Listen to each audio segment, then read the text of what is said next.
Our next speaker is Nacer Belaloui from, again, Constantine Quantum Technologies and University of Constantine 1. And he will give us talk about an open source package for quantum computing with anions named TQSim. Nacer, please, floor is yours.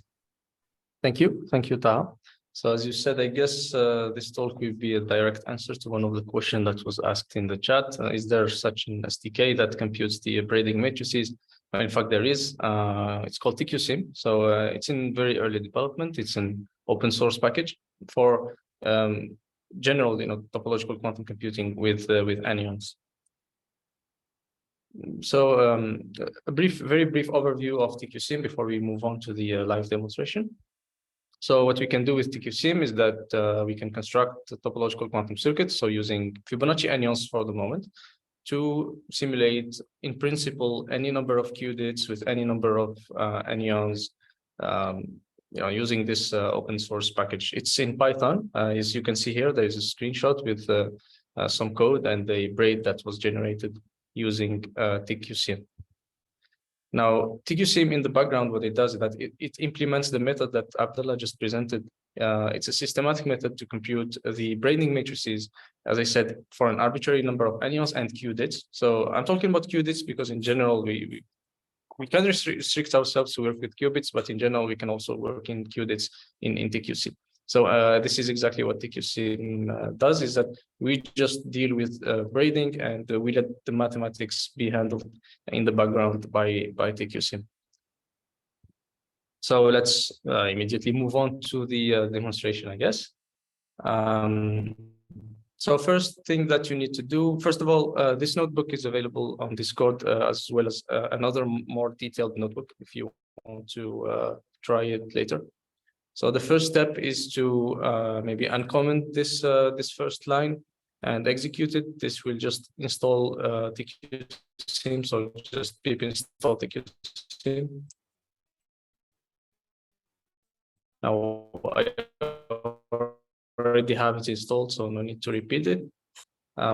Generally, you only need to anionic circuit class from TQSim. Here we have imported LaTeX and NumPy just for visualization. And we can create an anionic circuit very easily by giving the number of qubits we want in our circuit and the number of anions we want to use in each qubit. Typically, we will use 3 or more because we can't do any interesting computation with less than 2 anions per qubit.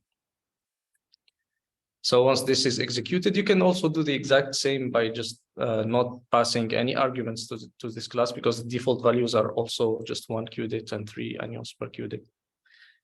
Now, Abdullah was talking earlier about the fusion states of 3 anions, and we can actually verify here by executing circuit.dim, and it gives us that this anion has 3 possible basis states. This is why we're talking about qubits. We can actually see them explicitly here, what the fusion states are.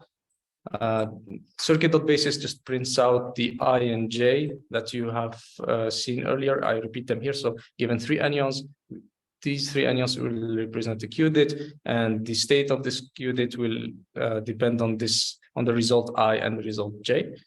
So the first result that we can obtain is that I is an anion, so we denote it by a 1, and then J is the vacuum, so we denote it by 0. And this is, if we want to work in the context of qubits, this is generally a non-computational state. The 2 other states are our usual ket 0 and ket 1. Now, by default, TQSim initializes in the very first initial state, the very first fusion state, sorry. So if we want to start by ket 0, we have to initialize in the state 0, which is the second one here, or any quantum state that you want. This is a state vector. So here I initialize my circuit in the state ket 0, and we start braiding. So braiding is very simple, just circuit.braid, and you input the indices of 2 adjacent anions. The anions have to be adjacent to be able to be braided. So let's braid the first and second, and then the second and third, and see what the circuit gives using circuit.draw. And here we go. These are the word lines of our anyons. Everything is rotated by 90 degrees. So instead of reading top down, we read from left to right. So we have braided first here, the first pair of anyons and then the second pair of anyons. This braiding was performed in a clockwise direction. So if you want to braid in the counterclockwise direction, just flip the indices. So we'll do this here, and this will append 2 more braids to our circuit. And of course, we will draw. And as you can see here, 2 more braids were appended to our circuit, but the direction of the braiding was flipped. Now, TQSim is also a visualization tool. It doesn't only do mathematics, so we can make this circuit a little bit more pretty, let's say. So by adding, for this version of TQSim, colors and labels. Just use this circuit.drawer and select your anion and set your properties as you wish. Here we have colored 1 anion in red and labeled all 3 either using integers or strings. It accepts any. Now, maybe we have forgotten what you have done in the circuit. Let's see our braiding history. So circuit.history will give us all the sequence of braidings that we have done. So we find that we indeed have done a braiding between the first and second anion, second and third, and then again 2 braids, but in the reverse direction. We can also print this braiding history as a product of braiding operators or the braid generators. So the sigmas that you have seen earlier, by just passing this LaTeX argument to the history function. So this will generate a LaTeX code, so you can use it in somewhere else. Here for visualization, we're going to just visualize it using LaTeX. So as you can see, we retrieve all the sigmas that you have done. So we had braided them manually, and now they are written in terms of sigmas, and they have been calculated in the background while we were doing this. So we did not have to calculate anything. Of course, this is a mathematical operator. So we read from right to left. So sigma 1 gets applied first, sigma 2, and then sigma 1 to the -1 to flip the direction.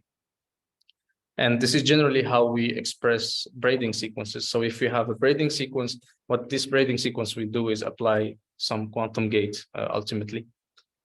We can also braid using this formalism here. So the sigmas, using this braid sequence function, it's also very natural. Just give a sequence or list of sigmas. So you define them by their indices here, 1 and 2, and then you raise them to some power. So if you want to braid the first pair of anyons twice, you just add this 1, 2 tuple or list, and then we braid the second pair twice. So that's 2. If you want the other direction, just add the minus here. So it's sigma I, that's I, and that's the power. And let's print the history again. So as you can see, we've retrieved the 4 braiding operations that you have done earlier, and then the other 8 braiding operations that we have just performed. So if we draw, we can see that the circuit has been appended. Now, once we have done braiding, once we have done doing computation, at the end, we need to measure. Circuit.measure handles all of this, and then we draw again. And as you can see in the framework of topological quantum computing, and specifically in the model that we are using, we are fusing the anyons from the first to the last. So if we use the first pair and then that result to the second pair. And this is how a measurement is done for a topological qubit using at least this model. Now, just like in Qiskit or any other SDK, once you are done defining your circuit, once you do your measurement, now you want to do the actual simulation. So the actual simulation is also done by TQSim. Just take your circuit, call this .run function, select the number of shots. So remember that initially we have started with the state at index 1. That was just a choice, and well, let's see what the effect of this random braid is. So the circuit has been executed. Now let's retrieve the results. Let's see the counts of our results. So we find that we got our original state 84 times, and we got the state 2, which is the ket 1 in qubits, for qubits, 16 times. So we have put our topological qubit, which was we have put it in a superposition state of these 2 states here. We can also retrieve the individual measurements. So we see here that we have measured 6 times the first state, and then we have measured the second state once, and then a bunch of times we have measured also the first state and so on. And here we can actually see the actual result of TQSim. All of the braiding generators that Abdullah was talking about, they were computed first and then multiplied as we added them through our circuit, and then we end up with this big, or let's say this global unitary matrix for the whole circuit. We have only also one qubit with 3 anyons. We have 3 possible fusion states. So the unitary matrix that acts on it is a 3x3 matrix. And we can see that the state where everything fuses to 0 is completely separated from the state where everything fuses to 1.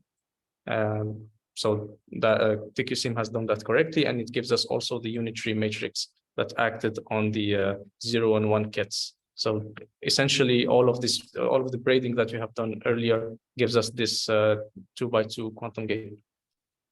Now let's start again from the beginning, but this time with a concrete, real example. We are giving here the braiding sequence for an X gate, or actually it's not exactly an X gate, it's an IX gate. So it's X with a phase factor of I, and this sequence approximates it to up to some accuracy.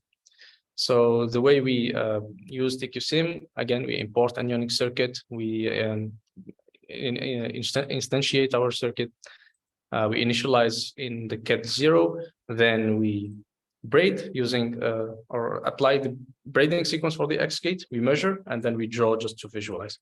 So here it is. This is how an X gate is applied using topological quantum computing. So we have 3 anyons and they are being braided, and then fused at the end to get a measurement.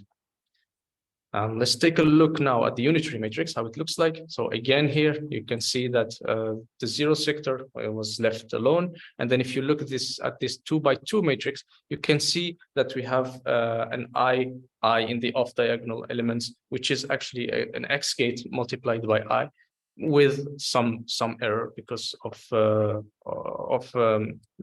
braiding sequence. It was not an exact sequence, it was an approximated sequence for the X gate, which is generally the case for topological quantum gates. Now let's run the circuit and see what kind of results we have gotten. So we initialized our circuit in the state of index 1, so that was ket 0. If we apply an X, we expect a 1, so the state of index 2, and let's see what we get. And indeed, we get 100% of the time the last state. Okay, so the errors here were so small that they didn't even show up. And here's the power now of TQSim. Actually, as Abdullah was saying, TQSim using the method that we have developed, it can compute the braiding generators for any number of qubits, any number of anyons. So we can make use of this by trying to simulate a 2-qubit circuit. Actually, we will generate an entangled state of 2 topological qubits. So we need the Hadamard sequence and we need the C0 sequence. The Hadamard acts on just 1 qubit. The C0 sequence is a lot less trivial. It acts on both qubits. So again, we import an ionic circuit. We declare our circuit this time with 2 qubits. The fusion state of 2 qubits with 3 anyons is of dimension 13. And it so happens that the 0,0 state, if you want to start with 0,0, is the second one again. So we initialize it in the second state. We apply the Hadamard sequence, so the braid. We apply the C0 sequence. We measure, add some colors just to separate the 2 qubits, and then we draw. And the drawing here looks small because of Jupyter Notebook, but here's the actual sequence. So we can see that the red qubit here was braided alone. So this is the Hadamard gate. And then all of the anyons got mixed in a very specific way, all the way to the end where both qubits are fused. And then this gets us our measurement. Let's now run the circuit. And we can run it 1,000,000 times, actually. Even though TQSim is for the moment written in Python, it's actually very fast. It's executed immediately. Just before showing you the result, I will tell you what we are expecting. So state at index 0 is non-computational, and then from 1 to 4 are our usual computational states of 0, 0, 1, 0, 0, 1, and 1, 1. So Hadamard and C0 should produce an entangled state of the form 0, 0 plus 1, 1. So let's look at the counts, and we indeed find that about half the shots gave us 0, 0, and half gave us 1, 1, with some errors due to approximations, and even one shot here gave us a result that was not computational. This is known, it's called leakage in topological quantum computing, but this was kept very, very minimal. Again, we can show the same result here in the form of the histogram. We only got 2 states. Now, for further help on TQSim, we have a documentation. So you can just click on this link here. So you can look at all the functions, all of how to use them, and so on.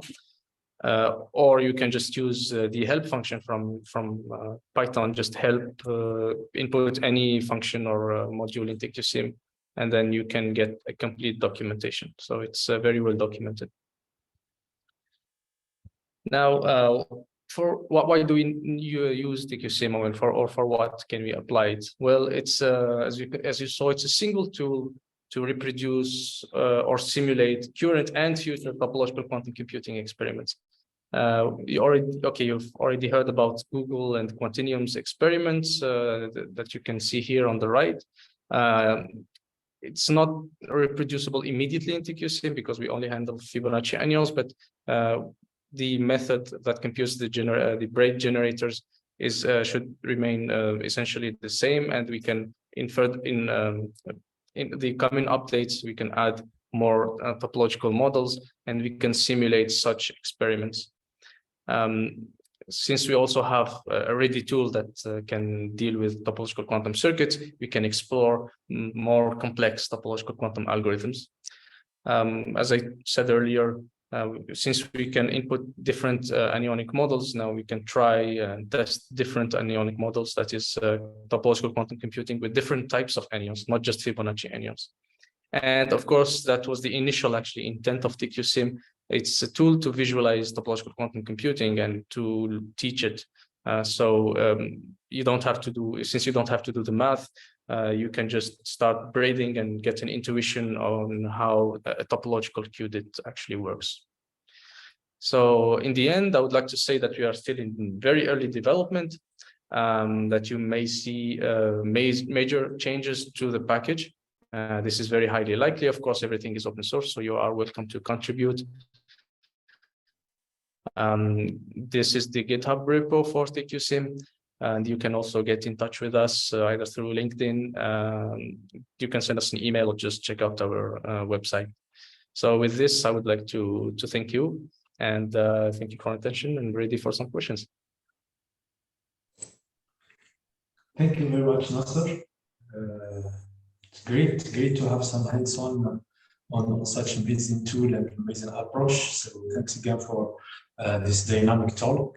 Let me take some questions from the chat. So one question is, can we extend this approach to support different kind of anion models?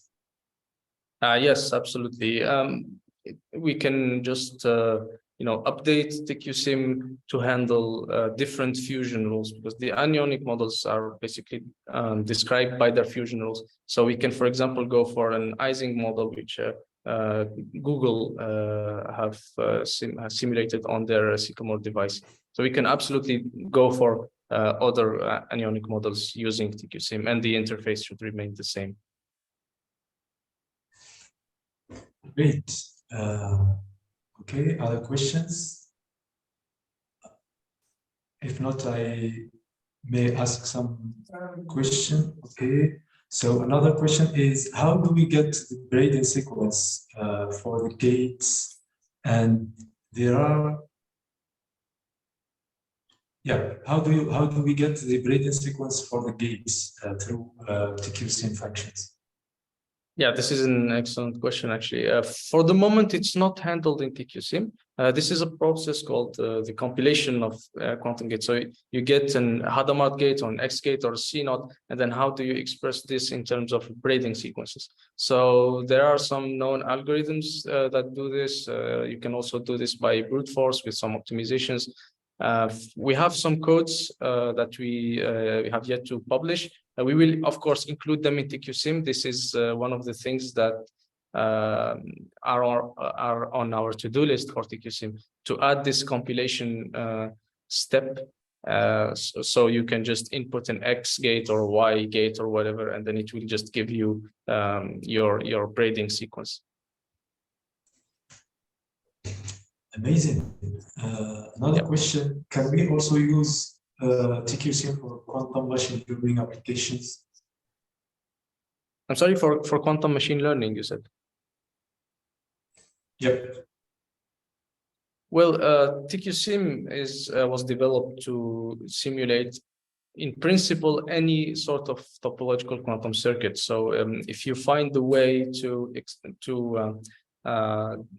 let's say, do some quantum machine learning using topological quantum computing and using this scheme, then in principle, you should be able to do it in TQSim. But you have to keep in mind that we are simulating at the level of anyons. So you may need some, computing power to simulate a large circuit. Great. So we are running behind schedule, but let me take this very last question. Andres says, hello, your presentation is very fascinating. This kind of quantum computing paradigm is new for me. Is there an actual physical quantum computer where you can run the notebook you just showed? Thank you for the kind words. No, TQSim is entirely simulated on your machine. For now, it's only CPU, but we will add some GPU support. But let's say if you have some braiding sequence that gives you some quantum circuit, let's say.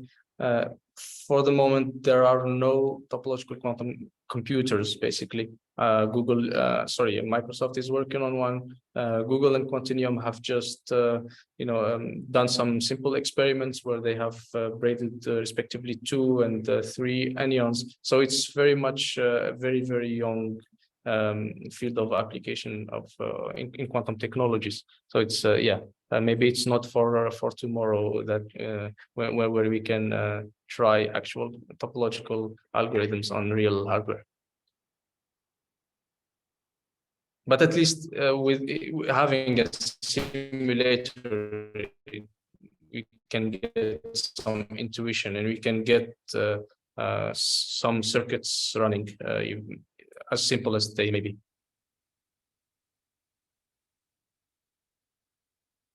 I think you're muted. Sorry, that's for sure very, very good tool to compare either experiment or analytical calculation to simulation and to numerical results. Thank you very much again, Nacer, for this very nice talk.